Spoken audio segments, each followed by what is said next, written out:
Bon, Quelle nationalité? Moi, je suis japonais. Tu es japonais? Oui. Tu es chinois, tu es quoi? Je suis chinois, bon, mais c'est normal. C'est normal. Ceux qui ne devraient pas confondre les chinois et les japonais. Parce que, imaginez que dans le monde entier, ceux qui sont asiatiques, préparent les chinois. Chinois. Oui. Ceux qui vivent dans le pays, donc, chinois, c'est normal. Il y a des bosses, mais bon, on a fait un gagné quoi. La différence, il y a ni bino na bango. Bon, déjà, langue déjà keseni. Ok. Langue déjà keseni. Biso to utiliser kaka mon écriture na bango. Oh bon, tout le monde a na balabala wana. Moko peut-être, mais na moi pas sens bossus. Mais na de koroba boy. To kala penda.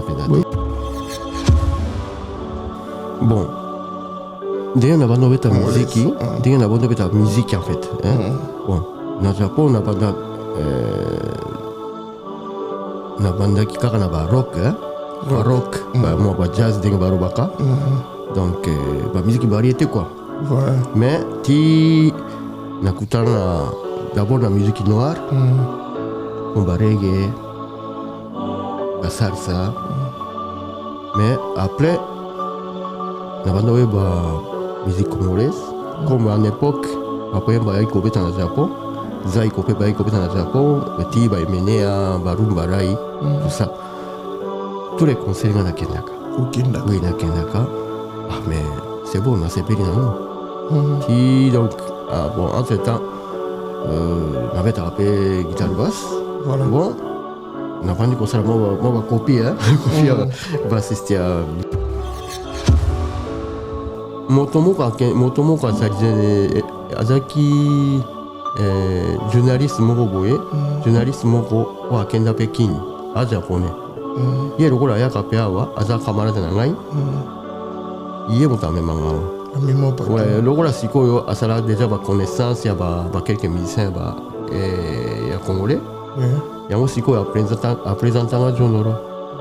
Et puis, pourquoi John Loro minga kangamaka na camarade na ye peut chanter cartouche. Oui, après ngana bango. Bon, ma peine en pe sikoyo soki musique ebimika na numérique. Tant aussi ba musicien yemoko ba ebina no te kenzemba mo soki ebima. Wawa. Pourquoi mon colombe a ebisa yo? Mais sinon, on a John Loro pour évoluer à côté. Bon, John Loro, entre-temps, depuis le premier voyage, il y a 88 ans, tu vas répéter parce qu'il y a beaucoup de guitare sèche. John Loro? Oui. Wow. Oui. Donc, tu vas répéter, même dans chez ouais. Et puis, bon, Tomekiti. Mais bon, pourquoi tu as studio autour de la Tiba 2001 quoi? 2004, je crois en 2004, tu vas beta concert na Allemagne, Cologne. Oui. Et ça qui groupe na biso ya Bepo Polipo qui s'appelle Makutano, mais tu accompagnes qui grand-père. Oui. Oui. Et ça qui presque concert na hein. OK. Scola azaki peut inviter. Scola mien. Azaki invité. Yo le ozaki na grand-père moi aussi azaki nani Betty. Non. C'est ça? Non, concert wana ezaki 2004 donc vous avez quand même moko. Babenga ka Scola, c'est tout. Attends, vieux Papitex. Des fois on a bêta là. Ah OK. Oui. Des fois ceux qui ont dit occasion que ouais ben rappelle nzembo moko ya remix ya Ligoteka ebimaka na YouTube nga moto na beti obeti pas mal de chansons na artistes congolais presque obeti na ya kala to mpe na génération ya lelo oyo mpo obeti na bango ozwi tout chance ya kotia pa printe na yo na bagénération oyo ebimi o toro la 5e génération. Bon, mingi batia sika ba tu ngana kuta na bango kaka na place ya Ndure. Non, nous coûtons na faire rigoler te. Fali pour pas non nous coûtons na été. Mamoute, Moyoka Kama musique na bango. Bien sûr, bien sûr. Héritier Watanabe, Oui. Efa Burgas, Werasson. Tu se rappelles tout à l'heure que déjà détail à musique. Et bon, on a la différence. Keke Wayakala. Bon, on a dit ma rappel, bon, ça va. On fait ça à la Kitoko. Oui. Générique là-bas, on peut donc passer bien on peut commencer à m'acasser. On a séparé quand on a eu quoi le tilé pour nani wa nani azama au sommet tout nani et comment ba numéro 1 ba numéro 2 les lo yo mona nani opina to même bateau ya musique congolaise comme on a étranger.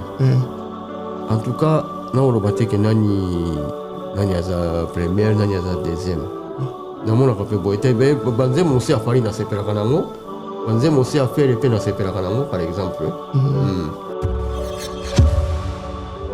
Différence sur la bossa la ronde ni la musique. Non mais déjà par exemple la groupe parce qu'on va chanter les bérets. Oh moso va bien au vrai chanter tout ça. Mais on a comprendre de s'occuper le groupe aussi à mon nene. Ceux qui m'ont quoi à faux chanter, n'engagez pas ça quand même. Ceux qui m'ont quoi à faux chanter. On dit maraté que faux chanter, pensez à la carte grand orchestre. On dit maraté.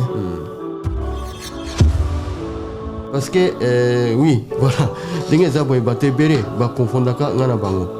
Et ça c'est normal. À l'époque les japonais béré baki ko randa biba la musique à la king. Oh ceux qui bassistes ba quelques chanteurs tout ça japonais ti awa siko ba moningai bassiste japonais. Faut faire la moko na bango, c'est normal. Mais eza ngaité. Nga tikara obeta na biba te. Pour ça ce qu'on y ressemble. Après avoir enflammé la scène musicale de Paris avec un concert légendaire, Héritier Wata revient pour un show encore plus grandiose. Le 24 mai 2025. Vibrez au rythme de la rumba congolaise comme jamais auparavant.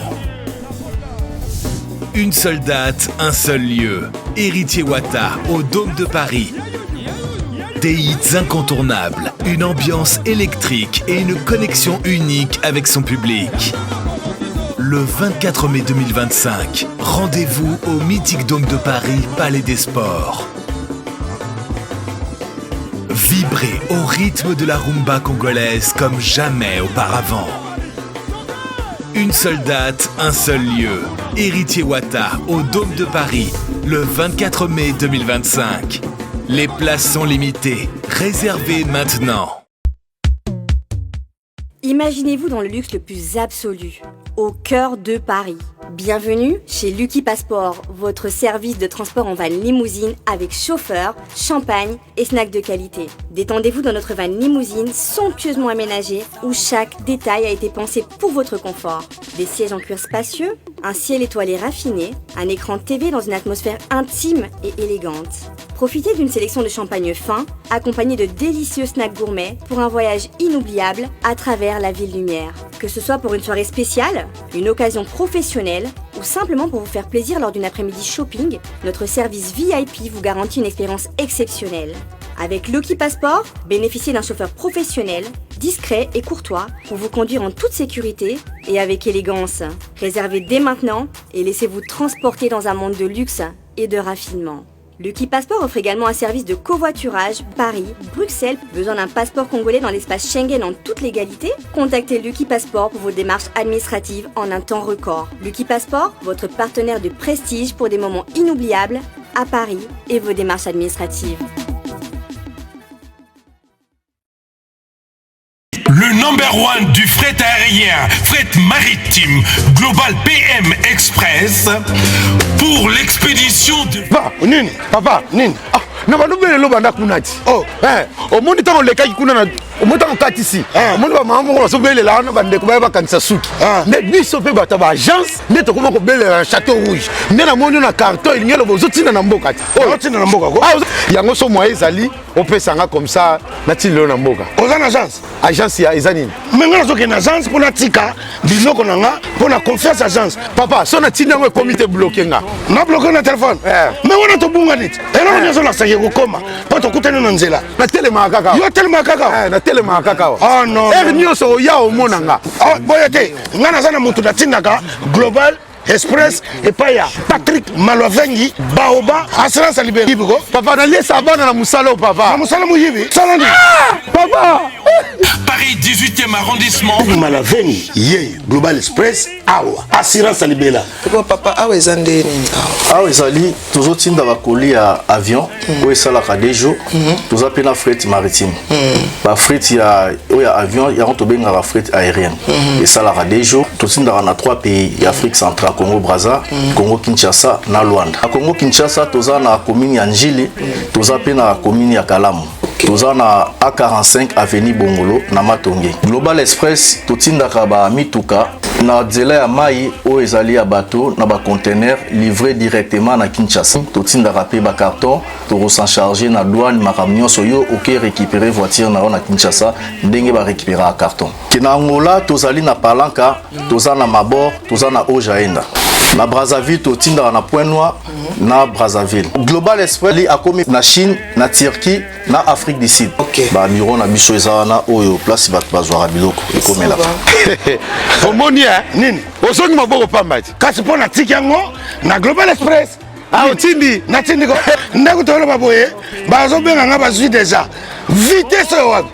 Oh papa vous avez pas contact nango te ya agence nango vous avez pas contact nango 25 rue Léon Château Rouge chez Patrick Malovengi et Ratakate Global PM Express agence ya fret ya mboka na biso moko qui sale FB100, le spécialiste de l'événementiel. Pour tous vos événements de qualité, par des professionnels, avec DJ, équipement, projection de lumière, feux d'artifice, fumée lourde, rideaux LED, gâteau d'anniversaire avec chariot magnifique, service traiteur à la demande, piste de danse, proposition d'écran géant, photo vidéo, des caméramens spécialistes, des professionnels. FB100.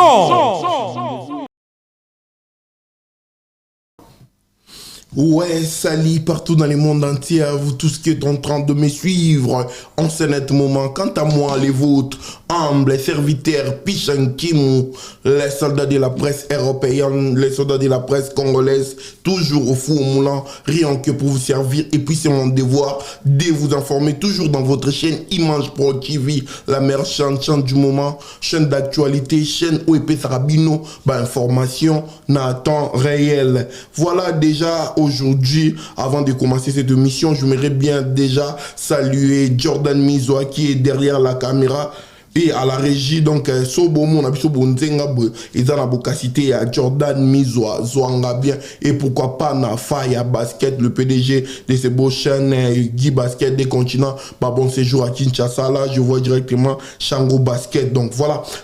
Chikito Papa Paradia, Kota Labiso, Patrick Malovengi, à Rolanda Biso. Donc voilà, pourquoi pas Bifes Mboko, Oyo a séjourné déjà actuellement à Kinshasa, bon séjour na Kinshasa. Donc voilà, aujourd'hui je reçois pour vous, c'est un artiste, instrumentiste aussi, un bassiste. Aujourd'hui on va essayer de parler, de discuter avec lui, il s'appelle Niwan Koshi. Donc voilà, puis j'ai un petit mot, to solo la nae, to roye, ba marambo bele bele, ba to bele ba otala, ba oye bate, oyambi nani, azanani. Je tiens déjà à dire bonjour et bonsoir, Niwa. Bonjour.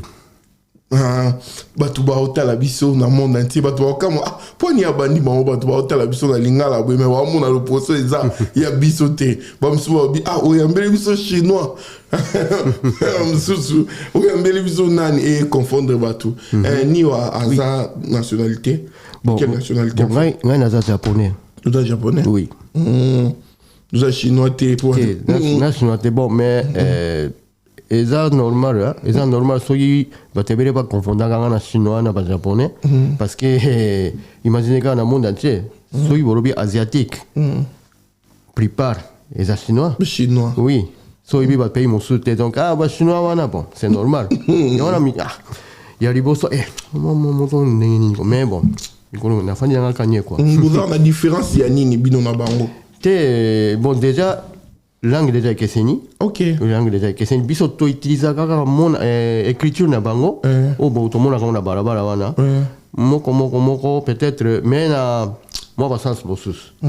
Mais na de koloba boy. To kana penza penza. Boy kana penalty dans chinois na japonais ba go sur la penalty. Non soit toi écola au japonais to chinois. OK. To manda go solo. Ndeti mbote na ki japonais ezarani. Konnichiwa. Nini? Konnichiwa. OK.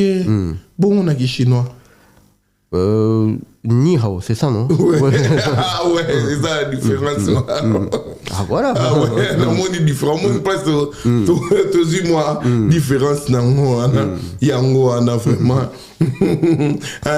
Ngana meko présenter biso man soi-même tu peux oki tom supona bato batali umbala liboso ko se présenter ni wazana ni azana. Bon, ngai comment on a niwa kosi di niwa bass un bassiste depuis 2001 na betaka guitare basse na milieu ba musicien congolais. Voilà. Oui.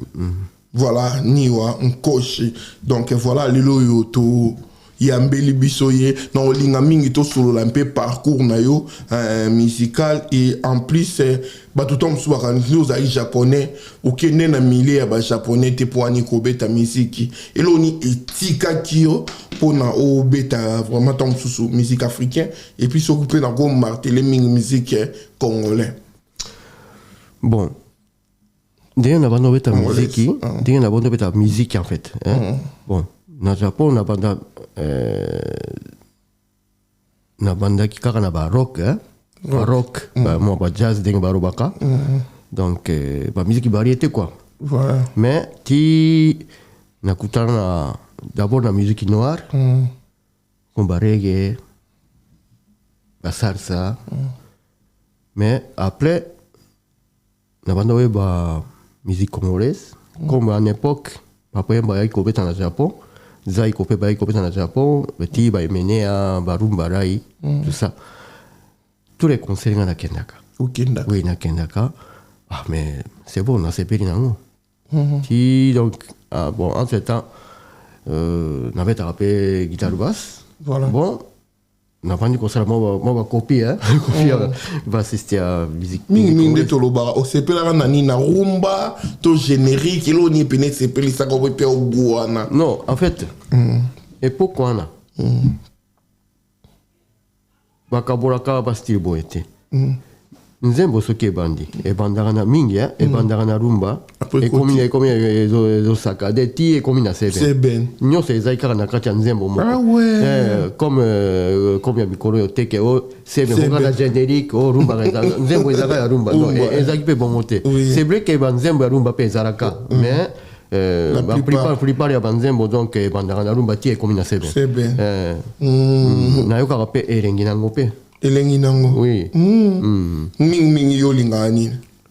Référence na yo genre musique ne kabona bongo. Oza mingi muta rumba, oza mingi muta seben. Non. Tile na beta nyoso rumba ezalaka na elengi nango. Seben pe ezalaka na elengi nango. Ba folklore pe ezalaka na elengi nango. Nyoso vraiment na zwi yango et puis bon na beti na ngai voilà tout mais tout le monde a yo mingi awa surtout surtout ti awa na et avant na yawana na olingana yeba olongwa ki Japon na aneni ni po koma awa na pas bon parce que premier voyage na ngai awa na France bon Paris en fait ezalaki 88 88 en 88 ouais. Oui, 1988 ouais. Parce que baibisaki nga ke awa ba communauté congolaise eza awa musique pe betamaka comme Kinshasa bon na mekana na koma awa bon et puis bon motomo représentaki ngai bamisia mosusu oyo bafandaka déjà awa bon wana komona ye jonolo oui jonolo oyo ayemba mansanga yo oyebanaki na ye ndenge ni jonolo déjà nayebaki ye na kombo nayokaka mpe badiske déjà nayebaka wana na japon kuna oui japon nayebaka mpe badiske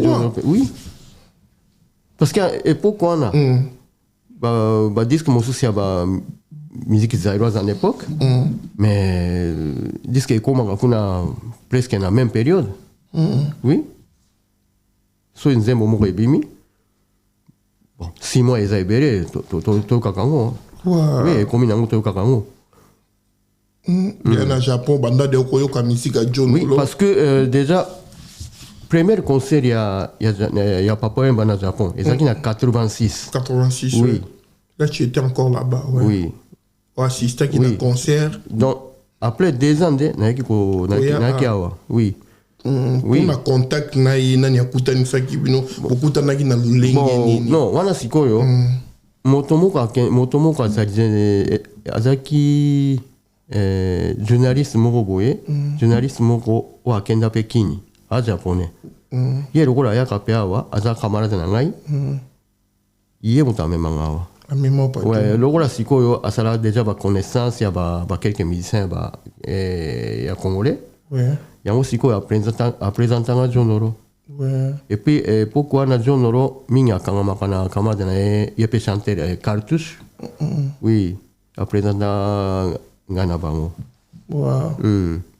alende bokomi collaborer ezalaki facile andimela yo amona japonais moko aye alinga kota na genre oyo tamosu ya miziki ya salaka asalisaki oteste ezalaki ndeni question kuta te parce que ezalaki orchestre te tobandi osola malembe mabe eza te ke mbala moko bakotisinga na studio mais non studio ezo ya ple na baconcert na bastudio ezo ya ple tosalika baconnaissance quoi en fait oui ngai mpe entre temps nabandi koyekola lingala oui na époque wana na 88 wana déjà nayebaki lingala te nayebaki mpe français te donc nazodébrouille kaka moko oui ezalaki no pas sinon na contact na communication entre yo na bato oui mais bon quand même donc bacomprendaki oyo olingaki et puis après wana mpe nayaki susu na 89 donc un an après et puis dans 92 pe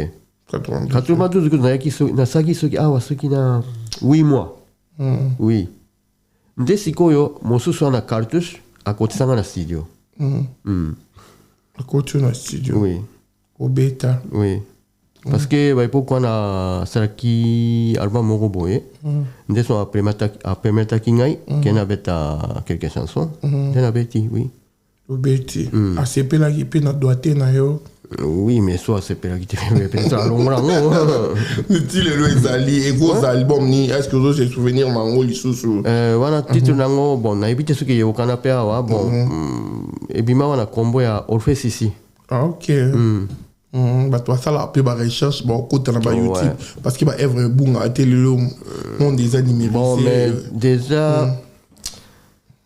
déjà période wana basala nanu baclip te oui baimage etikali te quoi soki batiekaka son bato mosusu soki batiekaka son bon nayebi te ezalaki no na bacd ebima na cd na 94 cd déjà oui lelo différence ni omonaka entre musique ya cd wana na leo nde ekoma makambo banumérique na bayoutube différence nini omonaka déjà mais différence ezalaka ke so ebimi na numérique ou bien ebimi mpenza na détail ya bacd quoi différence ezalaka yango musique ezalaka yango oui pourtant mosusu bato balobi ke bato batekaka peut-être na cd bango basouffra mingi parce que mpo epanzala ta mosusu na monde oyo lelo ekoma na youtube mbama direct na monde entier non mais wana kutu eza na facilité ke epanzana partout parce que CD moto soki asombi te eokende te mais sikoyo na youtube opanzi yango mais sikoyo aza na facilité ke ayoka yango akota na youtube ayoka yango eza kuta ofele oui CD fo somba metala kaka bayoutube koyoka nzembo donc wana eko empêcher nango yo te et oloba lelo tam su batu ya lelo ba osa musique na moi bo pete nyonso ba osa na YouTube différence wana na bato ba betara CD na bato ba obeta lelo na non mais parce que makambo na etali biso ba musicien te hein etali biso ba musicien te ba mokolo makambo moto babimisaka nzembo soki titi elo soki na ba CD ou bien CD bimaka na numérique oui tokoyeba biso ba musicien tokoyeba ngo pe après et bakisa nini elongola nini non mais eloko te elongola eloko te et bakisa eloko te bon wana peut-être mpona tout yo kango lelo bato mso bakoma oloba ke banimisio baye lelo bazo chance abeti musique lelo pendant biso to souffra est-ce que vous mon entend mso favoriser te to eza na ka ndenge moko so mutu fa reni na ekaka to YouTube ya ope ko booster ba musicien mususu mais wana na évité parce que bon mabe na ope sikoyo soki musique ebimika na numérique ntango mosusu bamisien ye moko bayebi nano te ke nzembo yango soki ebima wawa koka mokolo makambo ayebisa yo mais sinon na John Nolo bo évoluer ka kota bon John Nolo entre temps depuis premier voyage nanga ya 88 wana to banda répéter parce que ye moko abetaka pe guitare sèche John Nolo oui donc to banda répéter même na cheye ouais et puis bon Tomeki ti mais bon quand on a studio autour la tiba 2001 quoi 2001 bando yebaka oui na bano quelque là na ti boko ta studio la 2001 ne bon enregistrer ka premier album yonae titre album izakini parce que na 2001 époque quoi na ye akoma usambela oui bat musu peut-être baebi comment faisait frère donc abimisa album moko ya musique religieuse ouais nzambe oui ndena betaki quelques chansons album wana comme nego sambela atiki na musique profane to benga ngo ya memi yo poko olanda ki lokolo ala to abenga kaka oya robeta ito po comme un frère loko ayi comme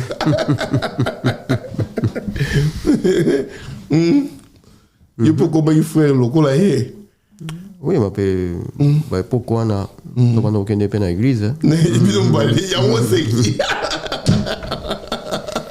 donc bino mbali ko komba frère chaque dimanche bozawa na l'église non mais dengue zaboy mais nga na beta na église chaque dimanche on beta na église oui église ni ya ba kongole kaka oui donc banda ya memo apesa pe guana te nga na botama na famille ya chrétien na Japon ya Japon des gens qui chrétiens ouais na iba ki makambo ouais quand même quoi en fait il y a une facilité déjà à continuer oui donc il y a un derrière sur le roi mon concept mon big oui ceux qui bon a pêché exemple ceux qui n'azaraka bouddhiste mbere ba proposition na tete pardon donc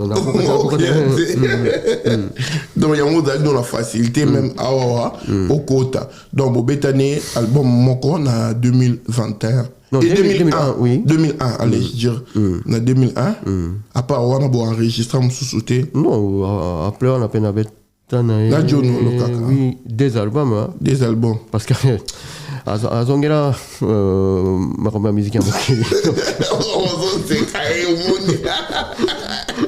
azongela yo te giete oui donc eloni esalaki azongela wana na ebite wana eza ye kaka on est wando sola yo amwa nga natuna raté izaka ndeni afandika jour mo abenga lobike nasongeli masolo to banda ko enregistrer to ndeni mais lokola balobi boya te mais problème te vie nga naobetela yo apa c'est tout te na bia benga ki ono ndeni po yo yebi ki akomaki chrétien do uto ibsanga tout à l'heure côté na kipaka te mais lokola bengi bon c'est bon jour abenga ki yo okamwa ki ngo to ndeni oui mais quand même mais en fait avant wana déjà abimisa album moko oui album moko abenga yo non wana benga kingate mais naibaki album wana keti donc naibaki déjà ya azongela makambo mokili atengami nayebaki yango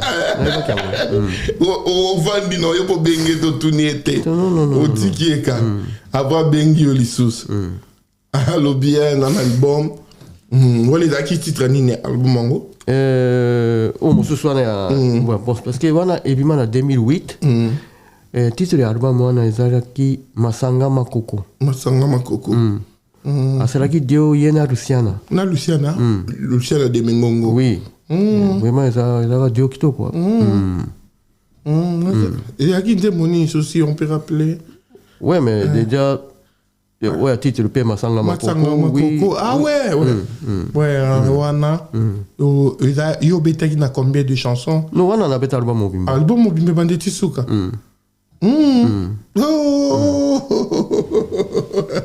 niwa voilà wana okei après Jonolo okomaki no ye oyaki ko bokomaki lokwa na groupe to bokomaki obeta bino mbali na ye te bon en fait après ba voyage nanga ya Paris ya ba les années 80 mais wana siko na umera wate na umera wate donc na ena zongi na Japon siko yo na koma okangama na ba quelques congolais o ba fanda kakuna bon to sali groupe na Japon oui to sali na biso groupe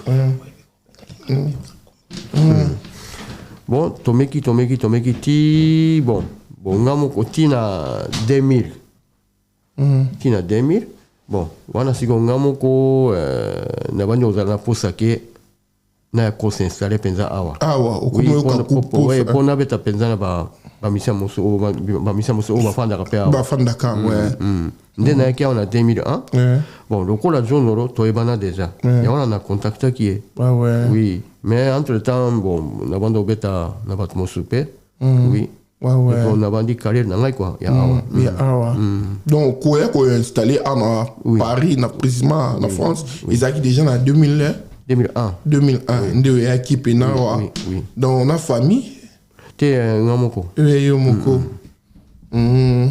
voilà to continue la mais là au loba lingala pena bien au moins pena zo loba lingala ngo yekola ki ngo wapi kaka ningo zulu bato kasi on dengue na robika à partir de la premier voyage na ngai ya awana 88 après na zongi na Japon dengue to monter groupe na ba congolais wana nde sikoyo na bandi ko ikola lingala malembe parce que to banda osolo là presque chaque jour to banda osolo na bango presque chaque jour oui OK nda pe Kinshasa na kenda Kinshasa une fois na 96 parce que wana to sala groupe na moko ya boizaki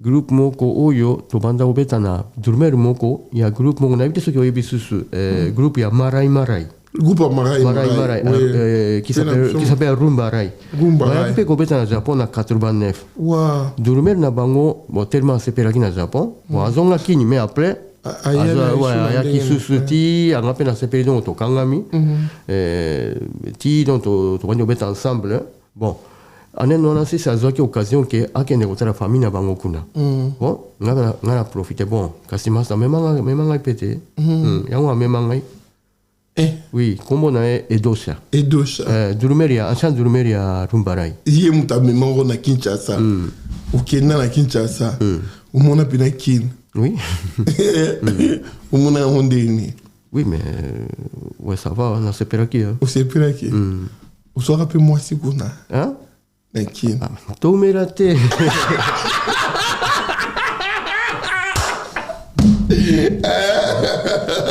aïe boumelate à mémoire vite fait et c'est qu'ici trésor Nginda na Japon donc Jonski récorpé bah c'est qui moi tasse boumelate donc il n'a pas un court séjour mais tout ça même pas un mois uliaka pe babilo kwa kuna oui ndetini uliaka mingi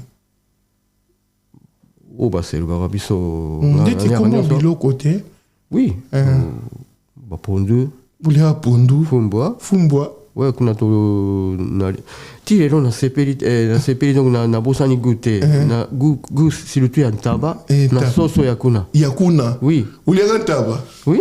La soso kuna. Soso ya kuna. Ah mais elinga we tu petit na monika na jardin na bango na moni ba soso. Bazo tambola. Ti na comprendre. Oui, exactement que o ba uta kana abattoir. Ah ouais, donc on est pena soso pena bon moya so tambo. Oyo ke elengi. Elengi uti wapi. Ah oui, mais sinon c'est pela rapena ba serre kuna. Oui. Ba si to kuta bon na Congo. Oui. Lelo obala. Ah, obala. Non, noté. Non, noté. Ozozi anini. Te zo kaka. Nkolo nini. Nzambe mutaebi. Nengo linga la bwe. Obala serre la biso ta Congo. Mais na ouais, tiens. Dis mais est-ce que mo pokana on tam suzo sepela nango ni mo va na ba congolais. Oui, de to sori boy ah mais oui, c'est le mot ce qui a ce pacing. Oui. Bon non, mais quand on linga tête na ba église no banda oken.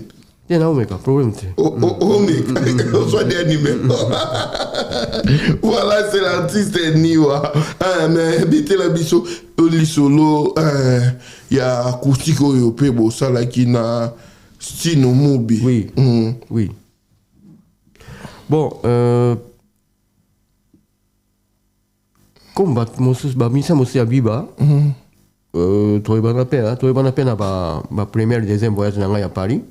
Et na yaki wana 88 89 wana. Tu m'as ça pe connaissance na bango. Si. Ba Stino, ba Lizo Kwempa, tout ça oui. Yango siko tango na yaki wana 2001. Stino a montaki groupe na ye. Et umela teme yango azwaki ngai na bassiste. Azwaki ngai na bassiste ya groupe kuna.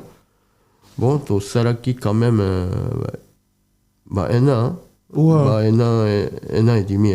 Bon, on a bon. Ta bosani ngai te tango asali acoustique wana, abengaki nga. Bozaki pe ko répéter na groupe wana. Oui. To tourna kutu.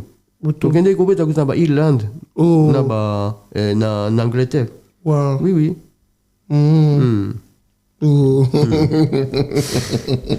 Donc il y a un sala qui est beau sala acoustique au beau sala qui évolue à paix ça va résultat bien. Oui.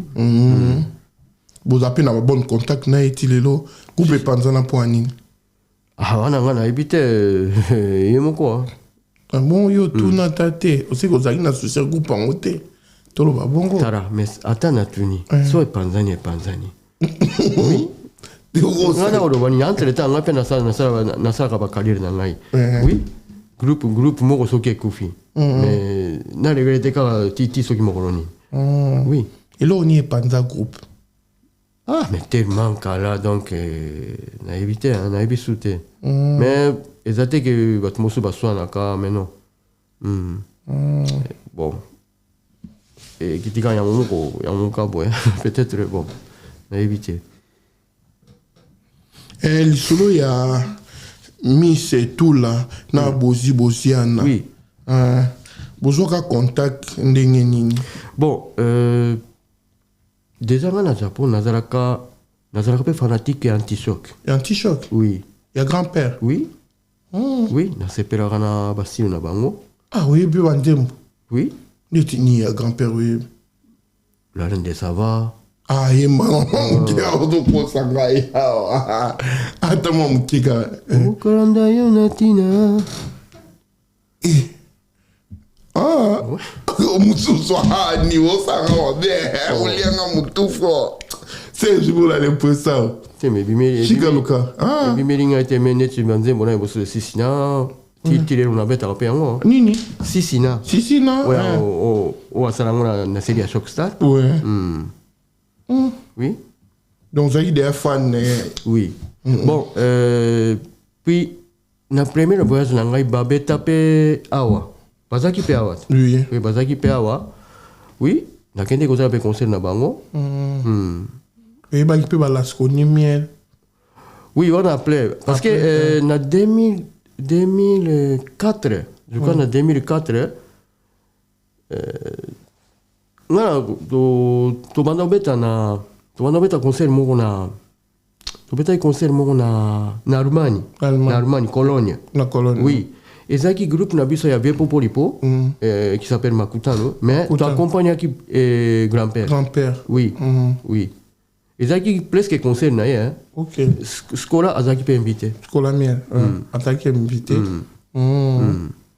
Yo le ozaki na grand-père moi aussi azaki nani Betty.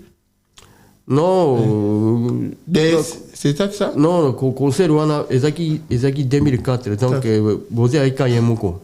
Babenga ka Scola, c'est tout. Ah, Scola. Batasima soka ezaki biso. Ah, Batasima. Ouais. Ah, ouais.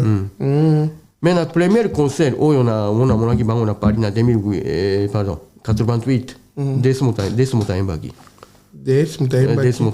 Ah, Oyo Talaka. Oui. Ah ouais. Déjà, on a qui goût. Après, on a contact na bango bongo. Oui. Contact na bango pe na zaki na ngopti donc oui, dans le studio, parce que la période où on a de temps en temps, on a un posé, qui s'appelle Abel. Oui. Ouais, il y a un grand-père. Après ça, numéro na grand-père, oui. Ah, grand-père, tu as contacté, tu as bien liboso. Oui. Ok. Oui. A bien une occasion. Oh, dans le studio, il y a un momoko. Oui. Bon, on avait été appelé na kei, hein. Après, dans le on a bima kindeti, na comment on baka, zaki nzembo ya mistura. Ah ouais. Donc grand-père kam tabima kam taliboso, il a été que mistura. Oui, parce que il est pas un baki. Oui, parce que ça n'a ne sera quitté. Oui. Il opposé ka bas. Oui, na posé ka bas. Après, bon, quelques mois après. Écoute, on a des nayoka on a YouTube, na YouTube. Ah ouais. Oui. Ah, on a bêta, on a occupé tout ça, oui. Oui. Mais ça, puis coffrage. Oh, yo, nous avons mistura. Ah ouais, ça va. Ah ouais. Et ça, dans la studio, ni bobetango? Zaki na Saint-Denis, benga kango, studio Diane. Studio Diane, mais, studio na ezalaki na porte côté à porte ya Kunyankul. Mais siko pourquoi na mokolo studio azaka moisi hein. Il a déplacé à comment na Saint-Denis. Ah ouais. Vers 2013-14. Là il date année exactement. Ah OK. Ça date aussi donc voilà. Voilà donc indika moi qui na ba relation na yo par rapport à ma musicien et puis oyebaka fait madilo à toi kenda tika biso beaucoup talendeni. Ah bon wana sikoyo depuis 2002 Viepo Polipo a formé à Sala Group ya Yemoko Makutano auto sera interprétation. Viepo ya Zokinga to banda obeta na place moko boye à l'époque na Porto do Belvilliers. Après bah fait tout ça comme tout ça interprétation. Ouais tout ça bah fait après bon m'a dit Yemoko donc peut-être à contacter qui vient pour lui. Donc Azwa Group quoi. Azwa Group pour un concert na de obetaka concert ou tu cas obeta album moroté album T ça juste concert ouais en 2003 en 2006 2003 2006 ouais beaucoup moins peine à moment où benga parce que 2003 2006 il y a juste concert tout beaucoup t'en a fait pour partager temps ouvert naé mais bien m'a dit yemo ka benga kinga pour un concert naé à Lyon oh ouais en 2005 yemo ka benga kinga Ah bien l'eau ni wa. On est aux avions là na André Morona Lyon na Zulter. Est-ce que vous êtes disponible? Ah oui, viens là Rosara. Oui. Alors lo yanki. Non, dengue ba imita kaye. Ngana ko kate. Alors lo ba. Que son âme repose en paix. Après c'est l'abisso, Atiga bisso avant mais Atiga bisso.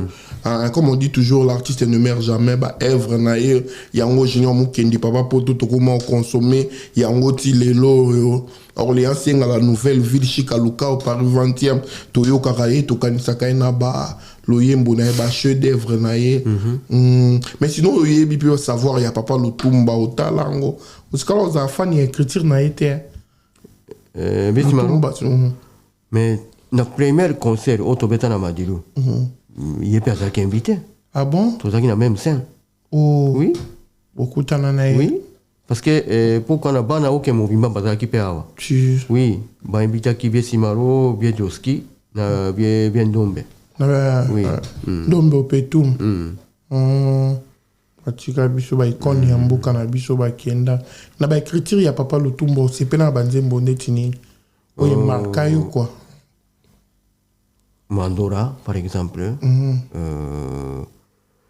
Maya aussi. Maya. Oui. Testament. Testament. Oui. En tout cas, Banzembo na sepelaka nango. Oui. Bongo fait Pepe Calé. Oui, bien sûr. Nabetaka pe na ba quelques musiciens Empire. Empire. Neti banani. Attends, vieux Papitex. Des fois, on avait un. Ah, ok. Oui. Oui. Des fois, ceux qui ont dit, une occasion que. Ouais, à ben, à ben, moi, les mix, il y a l'igoteka. Et puis, maintenant, on a YouTube. Mais on a bêti. Bêti pas mal de chansons. Na ba artiste congolais presque au betina ya kala to pe na génération ya lelo yo po betina bango aujourd'hui tant tout chance ya ko tapa print na yo na ba génération o ebimio to ro ba 5e génération bon mingi batia sika ba to nga na kutanga na bango kaka na place ya ndure non no kutana na ferego la te fali pour pendant no kutana na été non noté moyoka quand même musique na bango. Oui, bien sûr, bien sûr. Héritier Watanabe. Oui. Ya Fabrigas. Ranson. JB Mpianancier. Oui. Lelo ndingo ta la musique na biso parmi bandeko o baye lelo yo na ba OEP ba sala lelo nde ba osa musala na bango soki yo koloba nini okomona ya kojuge to eloko mo ya kobakisa etanke mpe moto asima mpo boyaka mpe na litoi mosusu. Non mais comme tu as rappelé tout à l'heure que déjà détails à musique et ben on a pas différence. OK. Que ouais kala. Bon on a dit ma rappel bon ça va. Baruma na bango pe zalaka kitoko. Oui, ba générique na bango pe donc ba sebe na bango pe commencer à makasi. On a sepela kana na yoka kango. Leti leopo na niwa nani aza au sommet to nani ne ekoma ba numéro 1 ba numéro 2 lelo yo mona ka nani opina to mema bato ya musique congolaise. Comme on a étranger. En tout cas, na olobate ke nani aza première nani aza deuxième namona ka pe boite be banze monsi afari na sepela kanango banze monsi afere pe na sepela kanango par exemple bien sûr monsi ba wenge pe le de wenge ah ouais côté na to tourner na ndinga mabete parce que ça lelo ne balobaka ezaka ba époque c'est mo que daga époque ya wenge tant tout au monde wa ranson jibe pia na pas brûler makasi ezara na tamo pe pas beta li solo ya après c'est boué et on a tout naki par rapport ya wana nde yo tala ka pe boué les loyo soki ba bina ya zo mema bato ya commandement ya musique congolaise. Bon parce que déjà style est à mon côté. Voilà. Net par exemple style ya Wera na style ya JB ils ont des mots côté ya moment en tant qu'étranger pe na ko robate ka wa pereki non tant que mutasima otala ne ya mutu babenga batu au faux chanteur au grand chanteur différence sur la bossa la ronde ni na musique. Non mais déjà par exemple na groupe parce qu'on a pas chanter les bérets. Oh, mon so, bah, bien, oh, blé chanter, tout ça. Mais, on a comprendre de s'occuper. Le groupe, c'est mon aîné. Ceux qui m'ont quoi, ça faut chanter, n'est-ce pas besoin de ceux qui m'ont quoi, ça faut chanter. Non, il m'a raté qu'il faut chanter, pensez à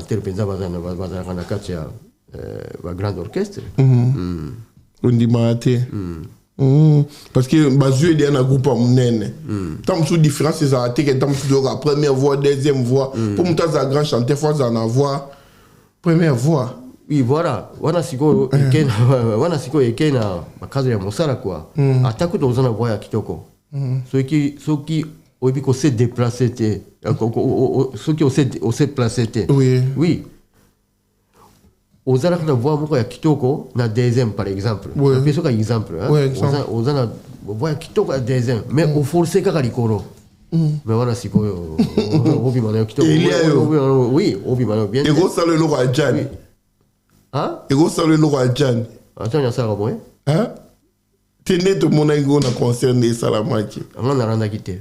Ah ni otalakia. On va essayer de nous ah, on a la musique. On a la vidéo de John T. Et pendant l'internet, mobile. Mais sur internet, sur côté au monde. Ah, mais tout à l'heure, on a connecté le téléphone, ma belle. Tu vois, on a écouté un ton message. Non, ça, deuxième. On les première. Qui me ressemble au Katani. Non, on a fait ça exemple. C'est exemple tout. Ni au ligne, pas problème. Ce qui est un problème, on a un moto na oloba. Bon, vérité, ça c'était. Donc, ça que Bablo et comme la perte. Attaque tout bon, non, pas boy. Attaque aux voix penza qui au côté, mais aux a quand même déjà la gamme. Ou ebi mélodie. Wana siko obi na grand chanteur. Oui. Des exemples gros c'est nan. Wana kutoka na kwa iko pété mais ne wana siko généralement makambo ya musique quoi. Na terrain na. Par exemple, les autres, tu as vu Tata Mobichi, les chouchous des grands sapeurs. Sokotali, les locaux, l'Obani, les grands chanteurs, la moyenne, ton dernier. Ah, mais on a chanteur, on avait tant Tata Mobichi. On avait tant en 2005. Les chouchous de tous les chouchous. Les chouchous des sapeurs. Oui. Oui. Oh. Oui. Et le point important, c'est ça que. Parce que. Ils étaient que Bain Bignon sont basés à la voix à Kitoko. Mais non. Ils étaient que chanter nous sont basés à la voix à faire. Mais non. Ils ont monté. Mais ce qui a évidemment ça la mélodie, ils ont déjà quand même la gamme. Oui. Nous avons appelé ça sur le voyage. Oui. Hein? Donc là, je tiens déjà à signaler que par mois de juin, on a Tata Mobichi, na Orléans, balinga, banzembo na balinga, wenge Tonia. Tata Mobichi a obongisa mobangé na concert aux Alamboka, il y a Orléans, donc Dianza Dembe la bazawana pour na organisation et puis déjà billetterie zagi au fond, beaucoup tara na page ya Tata Mobichi, beaucoup monde a déjà là déjà au Talapé Papa Biso Lombo qui a dit par rapport à Yabanzembo na yoka le balmengo grand maître na ka expérience ni au la musique na en tout cas musique ok jazz vraiment na sepela kana makasi surtout pour na kilo o ezalaka kuna kilo penza kilo Baziste ni yo sepela na o petam sokolo ba azai dol na vieux Flavien azalaka wa vieux Flavien oui azalaka na ya oui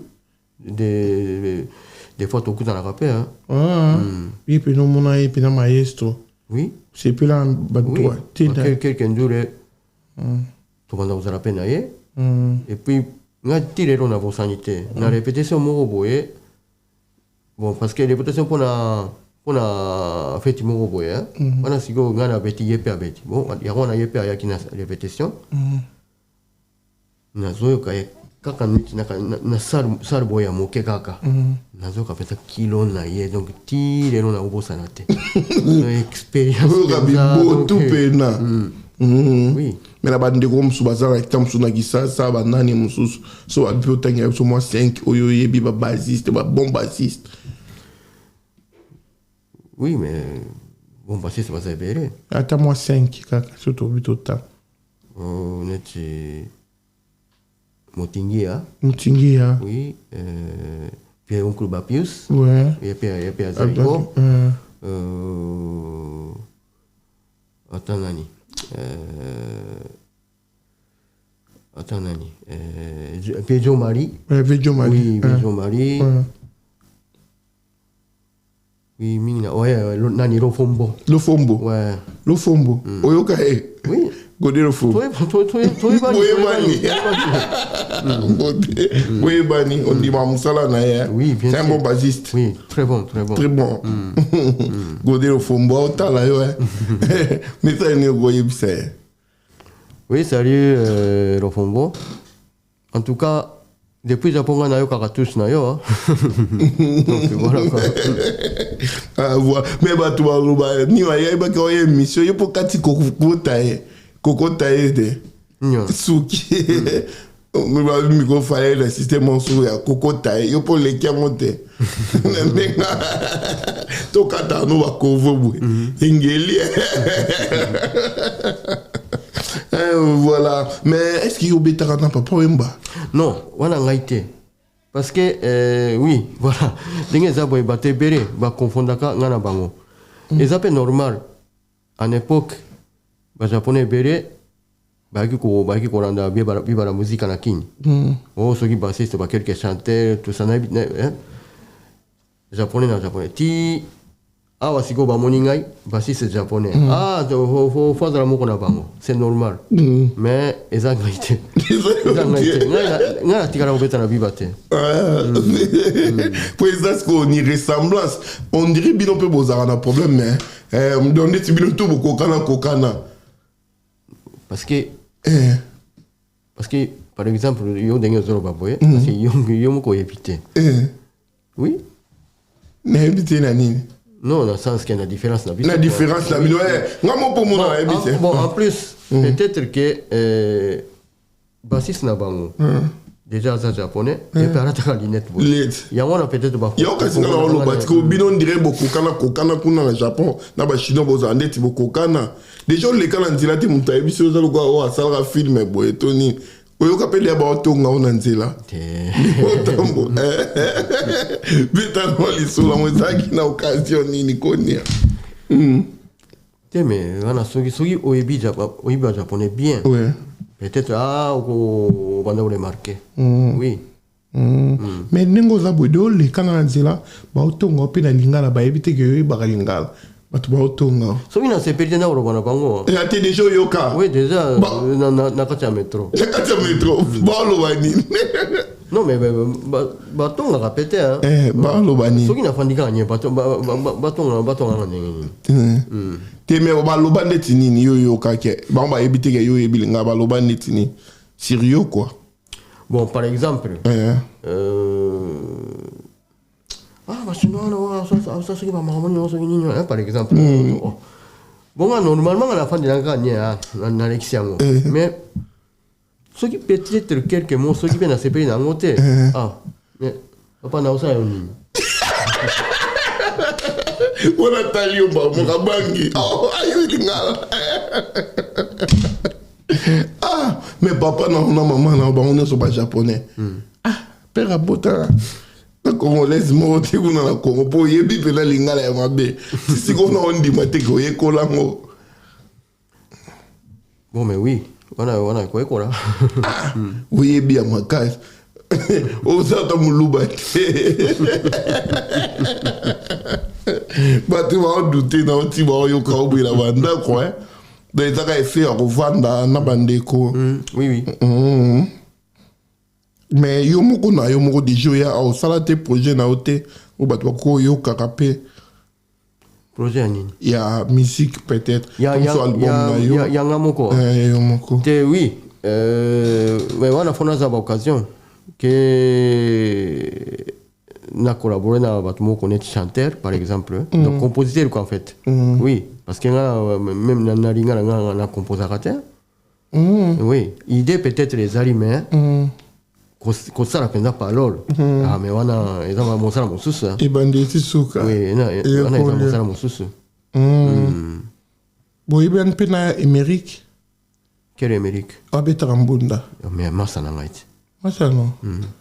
Tobé ensemble de temps en temps. Ils ont pas au solo à l'Ingala. Il y a le bar Lingala, moi, pas quelques mots, oui. Donc, il y a qui est. Ah, mais Kolobakate, oh, Yolekia. Nébarape, Namokili, Motaleki Motazate. Ah, Namokili Motaleki Motazate. Oui. Ah, yo lingi lingala na te waleka anini boete. Ah, na lingakate. O lingakate. Yo zalo kwa mukongo ba japonais. Ba lingala mama kambute. Voilà. Mais sinon le lo ceux qui parmi bateau pour travailler na bango nani o vraiment amaka yo tom sous le boza na contact na été au regretta kaepe quoi. Et toi no va dans la moto tout travailler na moto. Non. Parce que na Paris. To kanga makana groupe mon côté. Ok. Oui, to beta kana batebere. C'est un cas dengue ba bengio. Vous avez alors ba reken na studio. Oui. Donc ceux qui m'ont occasion ezali ba benga kangai. Mais na pese exemple par week-end oyo par exemple na obeta na musicien moko boye abengaki nga o nake kobeta na ye. Mais na mbarasima atakuta aze occasion ke nga na koyeba te soki akobenga ngai. Oui. Ah, ok. Oui. Et arriva pe o bando bete la moto mona abengi be moto. Et puis na formule pe pare atakuta abengi nga deuxième fois o abengi nga mais na okuta pe ba musicien mosusu pe hein. Donc ba changera ba formule. Ba changera. Ya wana donc soki pe chaque fois soki na regrette ah mutanga abengi nga sute abona. Wana ngamoko donc ngamoko na lembika ya mwa tete. Mais sinon artiste ni au CP là où ça n'a pas so travailler ne peut un jour non notre travail n'a été. Bon mais déjà ba artiste ba zaibere ba grand artiste ba zaibere. Ou t'as pas ba hôtel on a ba hôtel la biso partout dans le monde. Donc so CP là le savoir na yo pour mon un jour gros porter peu en plus la carrière na au CP là au travail na. Bon. Ngana lokora na sepelaka mingi na style ya Zaiko. Zaiko Langala. Ya Nyoka Longo. Président Josa. Ndenge tosalaka interprète. Bon, comme nabetaka na vie popolipo. Voilà. Na mesana pe na ba style na ye ndenge abetaka sebe ya Zaiko. Ya Zaiko. Bon, yango wana bon. Ezaka ba moi ba rêve kaka mais ba un jour soki na koyi kobeta na Zaiko vraiment na osepela. Osepela makasi hein. Donc c'est là rarement la style na bango et beteli na bango. Surtout ming na ba générique. C'est bien, c'est ça. To ba chanson pe. Bon, nzembo kitoko nzembo ebele kitoko bazana ngo. Oui. Ba sebe mpeza kama makasi. Bongo lelo pe to ana légende de Nabiso vivant Koffi Olomide aux chanson au travail n'a été. Oh oui non mais na beta rappel banzembo ebele ya Koffi.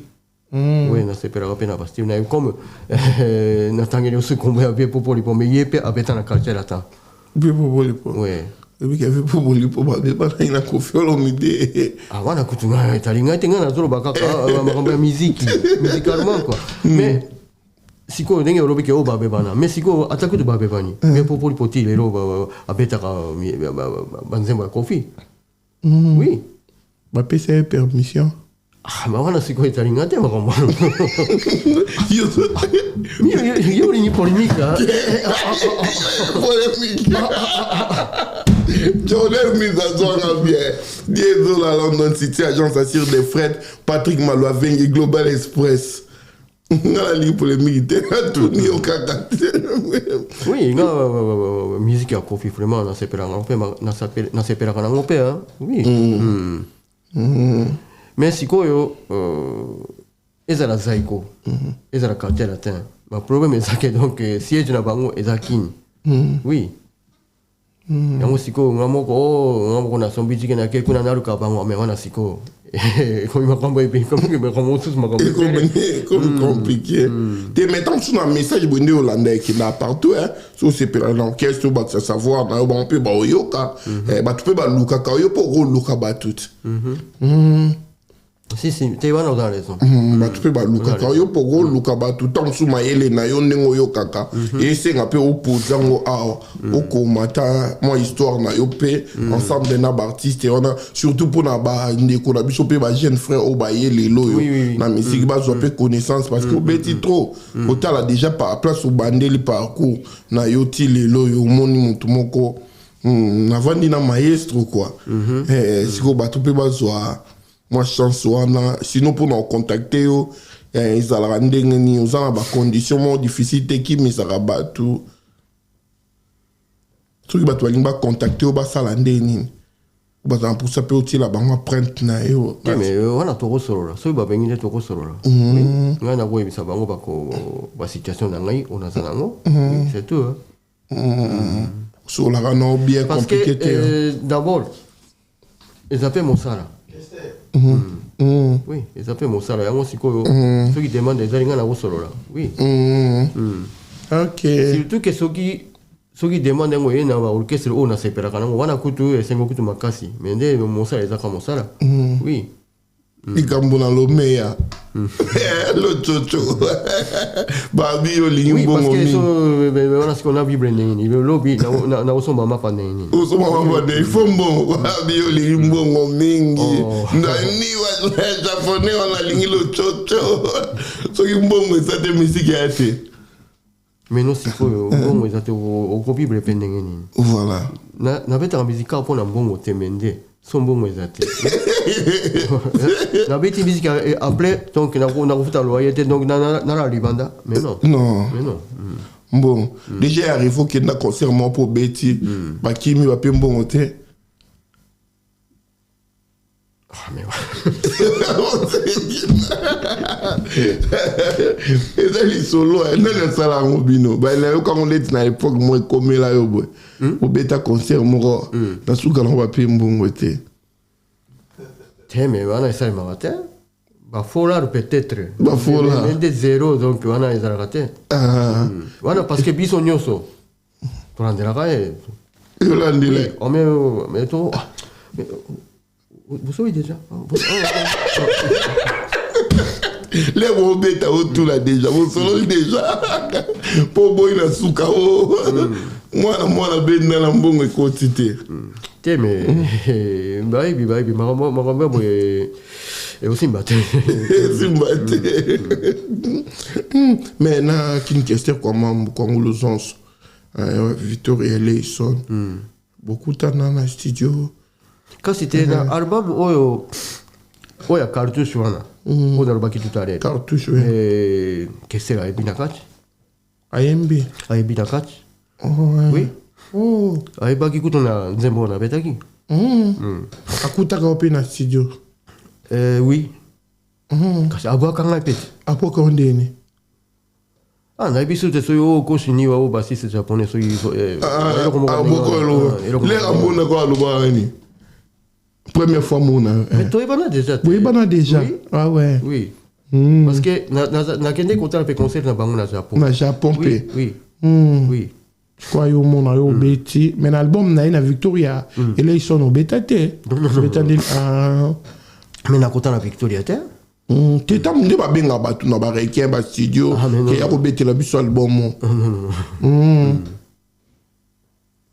niwa mais lelo oyo toujours en 2025 ozo kanisa nini projet nini ozo bombela biso non projet non quoi mais en fait projet pensateur na continuer ka carrière na en tant que bassiste oui oza musicien libre oui oza de mon côté ozo dépendre na bango oza indépendant en fait ben non normalement sina ngai ezaki nabetaka na groupe moko oyo asile ngai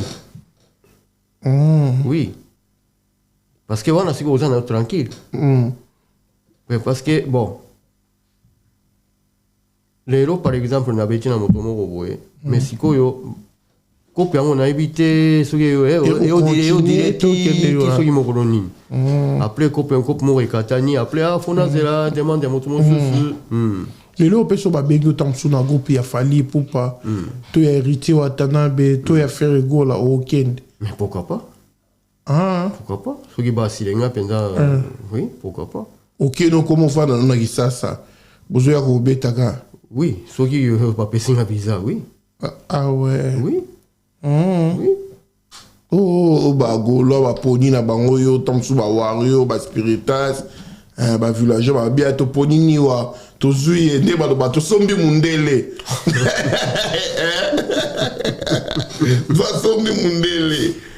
Parce que comme on a ça comme interprétation, on a presque une zembo ya batu nyoso. Comme on a poko yo don ba seperagana musique ya Fally na musique ya Fere. Ndembo ni oyebi ya bango ata moko. Ebele écoute. Même ya kala. Déjà tant on liputa ebimaka. To betango déjà. Bo beta de liputa. En 2006 on a déjà. To betango déjà. Parce que ba monika na fait ya nzembo ezanga te. Ça yango soto ekoli yango. Ti le lopé donc eza ya Fere eza ya Fally donc ce qui va mis ici sika ya bien donc toza obligé to ekolango. Mbango parce que place bo kende ba osenga binongo. Oui. Bah problème ni beaucoup tani nango na ba milier musique ndengo beta boy on peut non moni se répéter mingi bando bandi carrière na yo et lo mo ya mabe mingi mon o peut non détester quoi et mabe ani na musique quoi ndengo bandi ko beta ndengo bandi osanga peta mfuma bandi ko na biso et lo nini moni ya mabe na milier na famille musicale yanga moko oyo mo sepeli na ngote quoi bando bandi obeto monde qui se répétera kaka bon mabe penza ezate soki nga moko na moni ka te a maritmo na okokate bon na sa suma kasi c'est tout tam sou ba respect ya ba air ba bilo mo ya bongo na sanso na kima to ba wana kutu na oloba nini oui respect ya pesoki bon pas de répétition. Attaque de moi, par exemple, l'état il y a des airs. Tu répétition, les bandits, tu répété, et puis bon, ça va. Nous les bétamis. On va toi, ça m'a ponctualité dans ma caméra, on va ça là quoi. Mais comme ça dépend, il y a moto. Même Congo, les musiciens Congo, les bâtiments, c'est pas ponctuel. La répétition, mais non, moi, si on a l'état, on a coûté bango. Oui. Au monde est répétition bazar déjà voilà. Oui. Oui, bah, ça dépend ya moto. Batmo se bazar ponctuel, mais batmo se bazar appel état bon. Mais monde où il y a musique yo l'air yo kota ki ngo ne baloba kisi na musique eza musique balia ka batu. Yo kota ki ngo te, mona ki ngo te. Bon dingue barobaka, mais oui, il a vraiment non la réalité na ngote. Peut-être sans que naïba donc makambo ça remaka. Mais bon, ngai donc na comprendre yango penza te. Naïbi yango Mexico yo. Oh, net par exemple musicien moka kufi. Oh barabi ke tema makamona ezala ka mystique boy na boy. Mais na ki mystique wana siko yo. Naïbia on est sauté yoka mon peneke kisi na musique eza oui na yoka ka ibangi saka hôtel o yara musique yo poza na moi biloko na yo mais siko lokola nazana déjà nazana kati ya mie ni on a sikona olo bani yo zupe poza na biloko na yo uta na Japon oui bisanga siko nengini na se protéger contre makambo faut poza na ngo te pour se protéger parce que les gens bien de yozo bangate non pour se protéger peut vous en moi te wana teme ateme wana na uza mo pété mais non no mona na ngote autant sous na concert ba boke loko to simba ki kita maboko evimbi yo wana une fois ka moto mo ka ebisanga oui actually non, que kosimbisa guitare pamba te. Moto moko ayebisa kinga. Il est pour kanga. Non mais Somme d'assez au guitare non bête. Oui, parce que na pesa ya moto oza balobi oza na kisi mais non on a kosi matin. So kuta na lo fomba lika bête la guitare na yo kasi. Ah mais ba pesa na papete. Oui. Yo pesa rato tourner yo na guitare. Au déjà a beta la guitare na ngai. A beta de la guitare na. Oui. Au pesa na petenios. Oui. Nazina na rokote. Bon yo kano ba siste bere. Beta guitare na ngai. Yo kano conseil ba pesa ote. On dit là. Non, conseil écoute de moto mo ndai bisa kinga donc ni ba conseil mi sa ba guitare pampa. Mutango na. Te zaga motoka ko arekaki. Ataraga ba epoko ana. Ba temire quelqu'un na répétition. Ba temire pe barekaka. Oui. Kuko ya kutape misape vimbi toni ni mo. Voilà. Ni biso to komi na biso na suka na ebité. Merci d'abord premièrement ndenge au PCBC occasion il y a koleka awana Image Pro TV bato batalio partout dans le monde entier na Japon na Corée partout batalio message gros ani na bandeko batalio ba mourir pe ya la bonne musique. Oui, donc bon ndenge za boye na continuer la carrière na ngai. Bon, musique changeaka mais nga pe na s'adapter. Sur ce nous on a mis oui ko la style nyos aussi ça. Oui. Parce que ba détail à mike mais même par exemple phrase ya basse pe par exemple ya Seven. Et bandi au changer malembe. Et bandi au changer. Le lope base comme na de to lo baka guitare lead to solo. Tiens, basse c'est la basse. Et tu la ka basse. Oui. Le gros la guitare lead tiens. Non. Oui. Pourquoi solo me te mémoire biso pas ouais. Que le rumba mo go beta dit que ka base pas mbini si biso. Na perki hein. Na perki c'est bon. Non mais basse pas mba ko simbate. Simbate. Mais on va passer à tout ça la studio pe un jour. Oui, mais oui. La musique. Oui. Bon, c'est la ligne. Mais oui, voilà, on a préparé Banzembo. Ils ont préparé. Il y a aussi la studio nayo, tu vas enregistrer pas mal. Ah, nini, ah oui. Tout le monde a dit qu'on a besoin de Vincent Zalaranango. Mais wana. Tu wana na makanisi na te. Vous avez ma makanisi na te. Ils ont payé ça biso ka boko na. Ah merci biso to comme na biso na suka pour na émission lelo. Na invité pour na ba dédicace, bato mabanga, ozana bato no pe ba soutenir na yo. On a bato na travail na bango. Na sinarobi. Oui, lelo lokola na l'émission yo na grâce à Fire Basket na Jordan Mizwa merci beaucoup vraiment na CPI na occasion lelo mutuni obosani o regretter si ma émission que tangi kombo na été pour na des annoncer na émission na ngai obosani nani comme ni o leka que boaki ngaité. Mais c'est bon. C'est bon. Merci. Mozaki à l'aise quand même. Oui. Il est bien à la fin. Oui.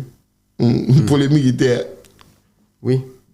Au côté merci, voilà. Donc, c'est bel et bien moi, Pichankimou, les soldats de la presse européenne, les soldats de la presse congolaise, toujours au four moulant, rien que pour vous servir. Et puis, c'est mon devoir, toujours dans votre chaîne. Oui, ça va nous baguetter. Oui, c'est qui ça va nous payer la rabino ba rubrique ya nengi na nengi pour na kotia bino à l'aise. Merci na abonner na biso nyonso ba s'abonner na Image Pro TV au balanda biso na ba o batali biso pour la première fois. Bo s'abonner beau partager et que ça la biso bien Nenge Isabelle à Salaka toujours donc trésor soki to peut sur Bambote Belé depuis la Belgique Patrick Malouavin Global Express Garingi Zulu Info Boss Spirit Lombo mon ami et frère Christian Manzala Lionel Bossete La Pulga na pesio Bambote et Belé Dienga cargo donc na markade wana exotique mabe na so bimika na métro kiti au mona wana bazalaka bongo na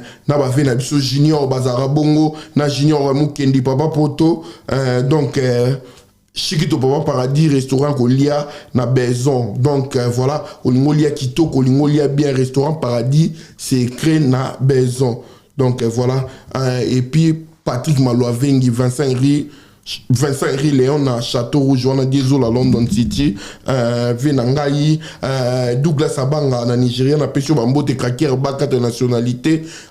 Dino c'est les Hollandais noirs, Odilon Mampouya, boutique, exemple à suivre, Landry Bissidindoya Mokondi, pourquoi pas le vice-gouverneur de la ville de Kinshasa, Edi Iyeli Moulangi, papa social, Gilles Alingeti, IGF, papa Nabiso Wana Namonia, Willy Moucheni, les seuls et l'unique, les véritables codes, Willy Moucheni, Code Mboka, Victor Boussokou, Sokoulé, Mbote Nayo, et Belé, pourquoi pas le gouffre, Daniel Bumba. Bambote na yo patience mukendi olingo zo passeport na Paris toi na Luki passeport olingo zo passeport okende Chine okende Japon okende Dubaï mutao sala ngo Luki passeport donc voilà patience mukendi to pesio Bambote bele merci la Jordan Mizo Wazagi derrière la caméra et merci na bainyo so batali biso so ginzamba zongi te to kutani na mbala sima ciao.